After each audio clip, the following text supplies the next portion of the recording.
Good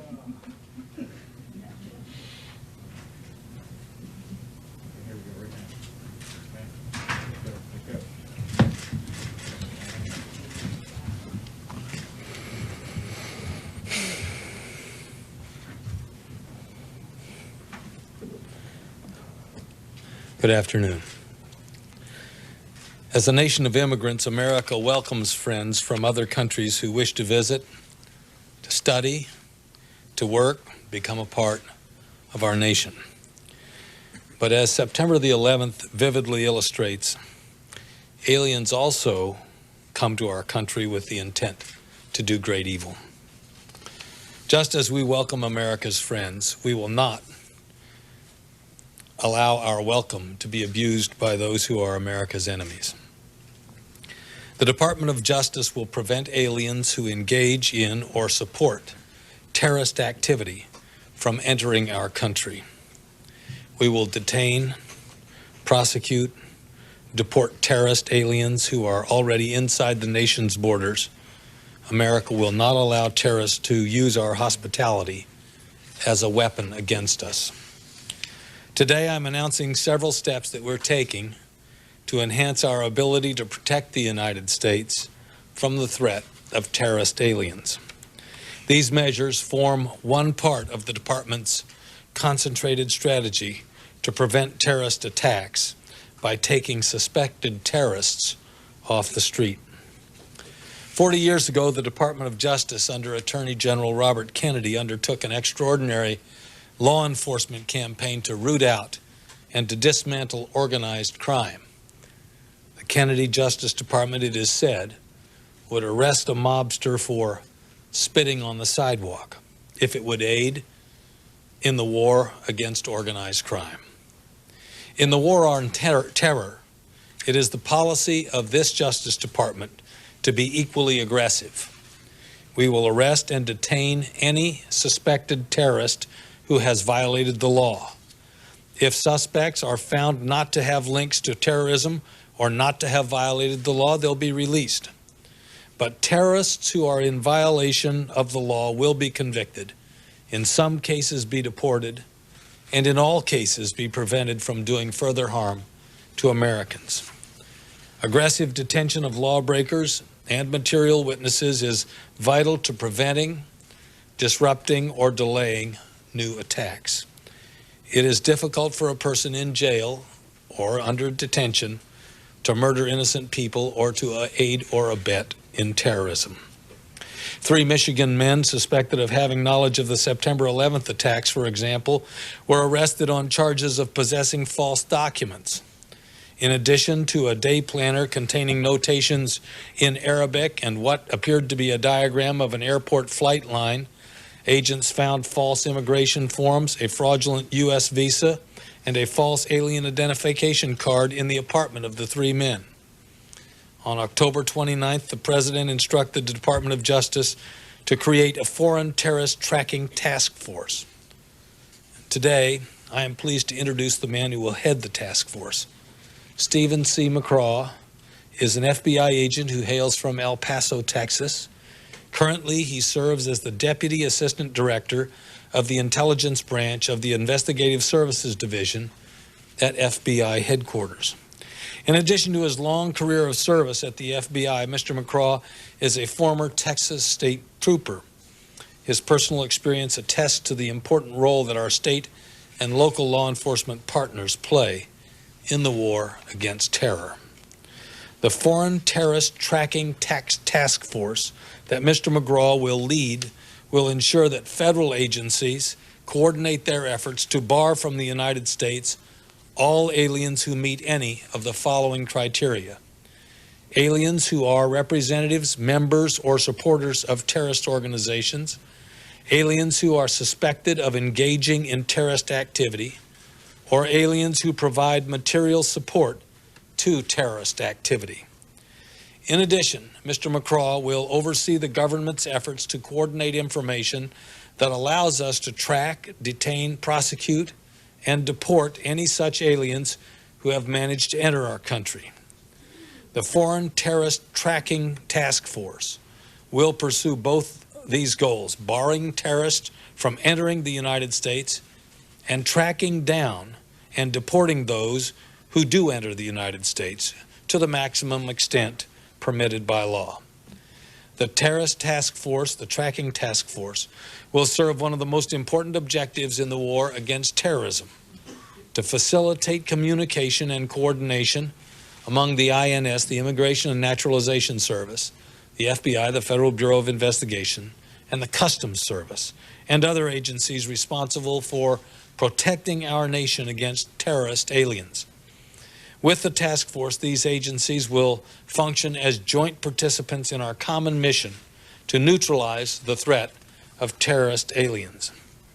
The task force will also encourage them to share critical information about potential terrorists so that future attacks can be disrupted before they occur. In order to prevent terrorists and their supporters from entering the United States, the Department of Justice, the Department of State, and the CIA have agreed to impose new security measures on the issuance of non-immigrant visas. First, in light of the heightened security interests and new authorities for exclusion in the anti-terrorism law, we will revise the non-immigrant visa process. The revision will serve two purposes relevant to our review. First, it will serve to elicit additional biographical and other information that is relevant to our security review. And second, it will serve to provide additional information that the FBI, the INS, and CIA can use as starting points to conduct further investigations before visas are issued. Secondly, we will require security advisory opinions and background investigations of some non-immigrant visa applicants. Based on the information obtained on the application and from any consular interview, the Department of State will determine whether an application will be referred to Washington for the preparation of a security advisory opinion or for background issues in consultation with the FBI and the CIA. No visa will issue to such a person unless and until a favorable security advisory opinion or the additional time allowed for background investigation has been completed or expired. The Department of State will have the discretion to waive this security advisory opinion requirement for individuals who are known to them or who are otherwise determined not to pose a risk. The Department of Justice is also moving forcefully to implement new authorities in our anti-terrorism law. Today, the Immigration and Naturalization Service has issued guidance to immigration personnel informing them about the new power that the USA Patriot Act provides for them in terms of the detention, arrest, and removal of terrorist aliens. The act broadens the grounds of inadmissibility, that is, grounds for which admission to the United States can be denied, to include representatives of groups that publicly endorse terrorist activity in the United States. It also makes aliens inadmissible if they provide material support to a designated terrorist organization. Even if they don't specifically intend to support this terrorist activity, they are giving support to the organization which conducts terrorist activities, they can be denied admission to the United States. In most cases, aliens will be inadmissible under these new provisions for past support they had given to terrorist organizations. In addition, the USA Patriot Act requires the detention of aliens whom the Attorney General certifies to be a threat to national security who are determined to have been engaged. Let me start that over again. One, the Attorney General, if he certifies that they are a threat to national security, they must be detained by a requirement of the USA Patriot Act. Or two, if they are determined to have been engaged in terrorist activities. Once arrested, aliens must be charged with a criminal or immigration offense within 7 days under the Act. If the charges are dismissed, the aliens will be released. Otherwise, charged aliens must be detained until they are removed from the United States according to the Act, or until they are determined no longer to pose a threat to national security. This measure, which is the equivalent of denying bail to violent offenders, will prevent dangerous aliens from being released to mingle among the American citizens that they would harm. Finally, I am today asking the Secretary of State to designate 46 groups as terrorist organizations under the USA Patriot Act. All these groups have committed or planned violent terrorist acts or serve as fronts for terrorist organizations. The groups to be designated as terrorist organizations include those linked to the Al-Qaeda network, whose assets the President has frozen pursuant to an executive order. The remainder of the groups to be designated have been found by the Department of State in its Patterns of Global Terrorism report to have been engaged in terrorist activity. Designating these groups as terrorist organizations will enable us to prevent aliens who are affiliated with them from entering the United States. In addition, any aliens who are inadmissible because of their affiliation with these groups at the time they manage to enter our country would also be subject to removal. Now, these restrictions apply to the group's representatives and members. Also inadmissible are aliens who use their positions of prominence to endorse terrorist activity. As the President has emphasized, America's new war against terrorism has two fronts. Our armed forces will fight abroad against terrorism and the states that support terrorists abroad. It falls to all Americans to fight terrorism at home. Our borders divide these two fronts. The USA Patriot Act authorized vital new weapons for us to fight the war at the borders and here at home. And the Justice Department is committed to ensuring that these weapons are deployed quickly, that they're deployed efficiently, and that they're deployed effectively. I'm pleased now to introduce Jim Ziglar, the Commissioner of the Immigration and Naturalization Service for the United States of America. Commissioner. Thank you, General. Following up on what the General said, the USA Patriot Act, we believe, is very important to the INS's success in carrying out its part in this war on terrorism. In addition to the things that the General mentioned, there were three things that were addressed in this act that we consider quite vital to us. One is the additional personnel that we will need at the border.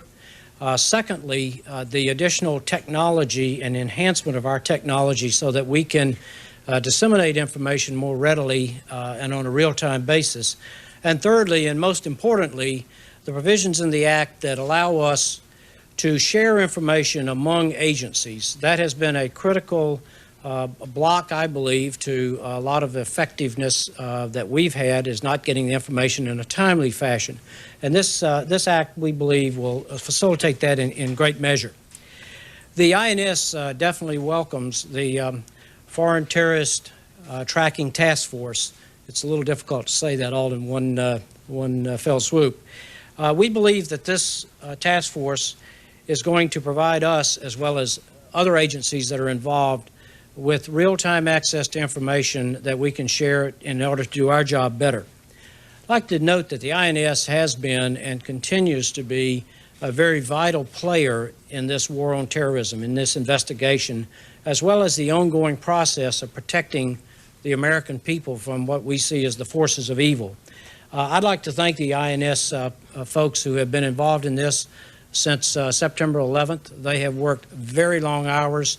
Our people are working double time. They are doubling up on the border. They're doubling up in terms of the investigations. They're working very hard, and they deserve great commendation. At the same time, I'd like to note that the INS continues to carry out the other duties that we have, and one of those is welcoming immigrants to this country. I had an opportunity several times to testify before the Senate and the House, and to make the point that what we're dealing with here is not immigration. We're dealing with evil. Immigrants are not terrorists. We've got lots of immigrants, people that come into this country to build their lives here and to contribute. And so we're not talking about immigration. We're talking about evil. The guidance that is being released to our field operations and to you is really just the first step in explaining to our field operations what this new law means. It will be an evolving process for us to develop reactions to specific situations. And I can tell you that the headquarters will be very much involved in this as we go along. I'd like to assure everyone that the INS will exercise this new and very powerful authority in a very careful manner in order to protect our cherished liberties. I'd also like to personally thank the Congress for working together in a very bipartisan way to develop this bill so that we can move on and more effectively do what we're required to do at the INS, both with respect to our ongoing duties and with respect to this investigation. And with that, I'd like to introduce to you the new director of the Foreign Terrorist Tracking Task Force. And I knew I was going to do it. That's Steve McCraw. Steve? Thank you, Commissioner. Attorney General, I'm truly honored to be selected for this extremely important position and assignment with the Foreign Terrorism Tracking Task Force.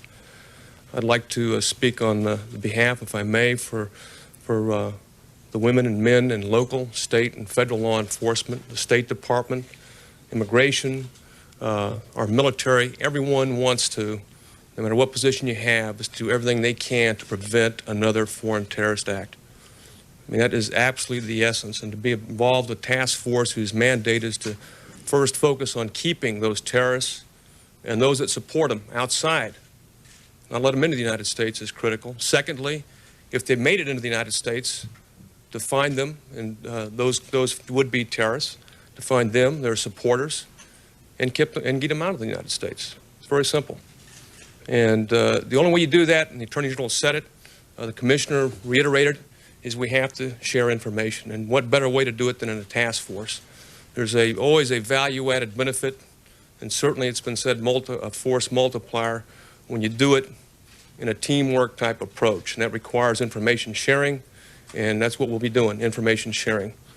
Maybe the most seemingly mundane data, which may end up being important, but also the most sensitive data. And I want to personally thank the Attorney General for the selection for this important assignment. Thank you, sir. Thank you. Thank you. Questions? General, has any anthrax been found in the building from the tests that have been done? And second question is, has the threat in any way diminished since Monday night? The tests are still being processed regarding anthrax in terms of testing done regarding the facilities associated with the Justice Department, and we do not have test results back. And I have no reason to indicate that there is any reason for people not to be as careful as we have asked them to be. Yes, ma'am. General, what progress can you report in trying to track down the source of the anthrax? Is any progress being made?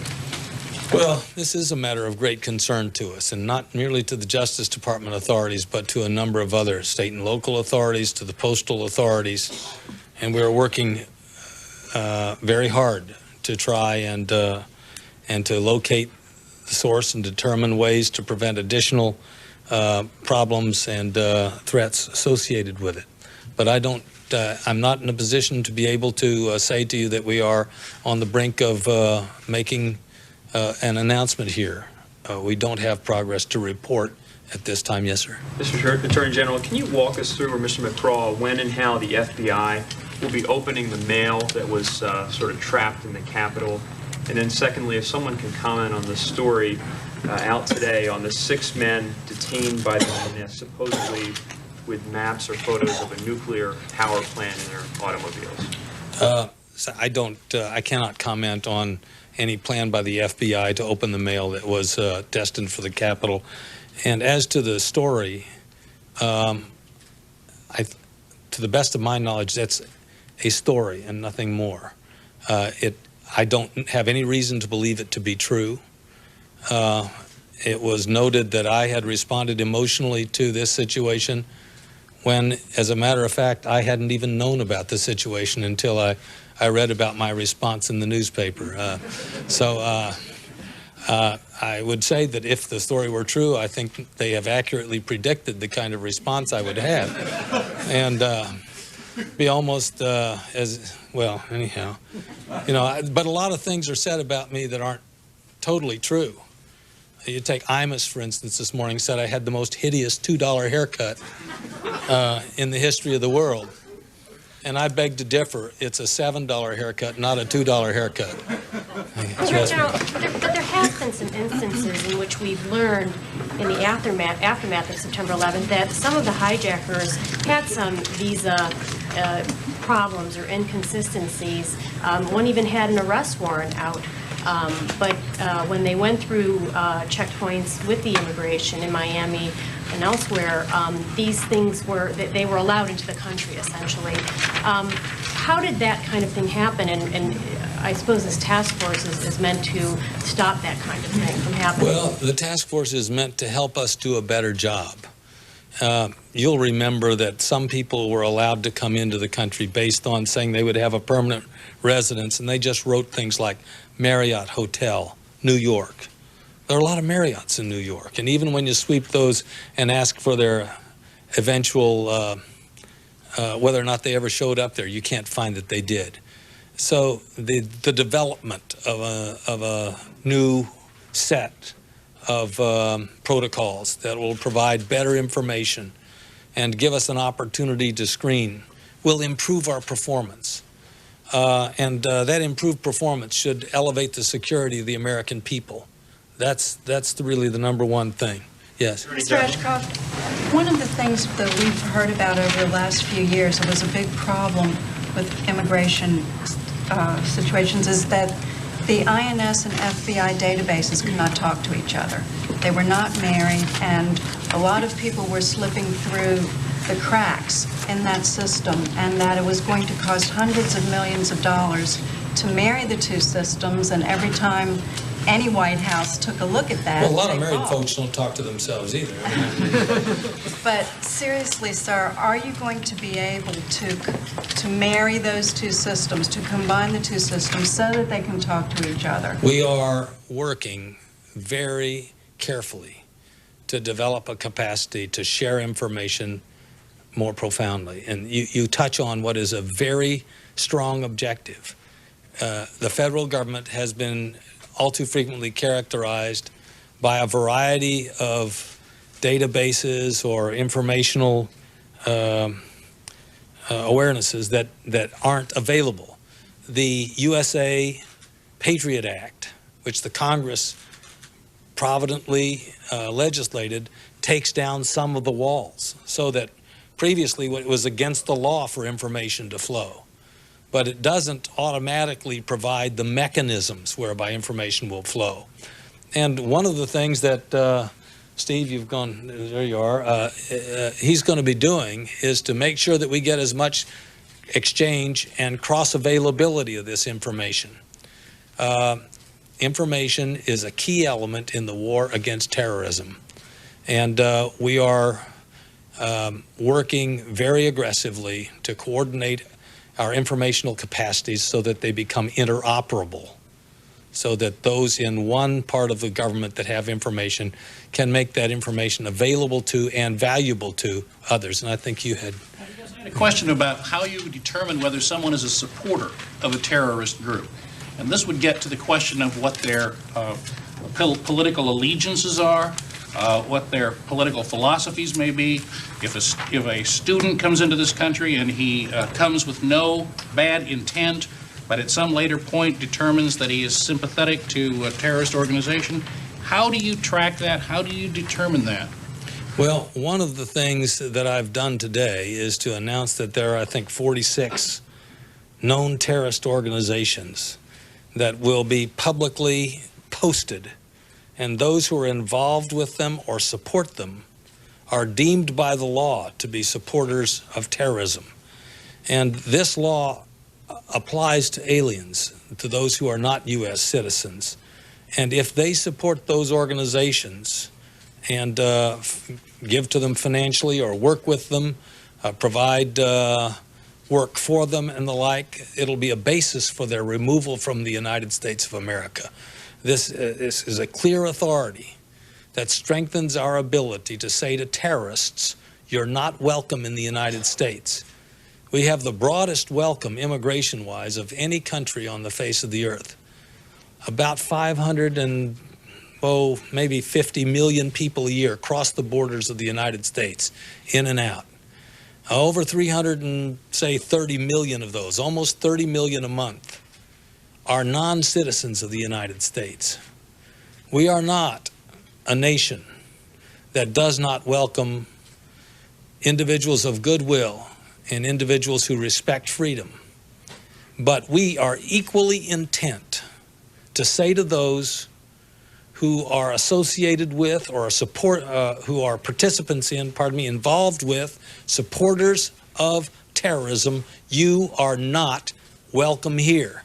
And if you develop that characteristic after you get here, as an alien, you will be asked to leave. One more Yes. question. Given the recent death in New York, a woman from anthrax, how has that elevated the risk to the general male? And in addition to that, I'm wondering if you feel like you have any sense of containment at all on the general threat that anthrax continues to pose. Our investigation in regard to the death of the woman in New York whose diagnosis, according to the authorities, was from inhalation anthrax is ongoing, and we're not able to announce conclusions in regard to that. We believe that the threat, I wish I could turn the clock back to before September the 11th.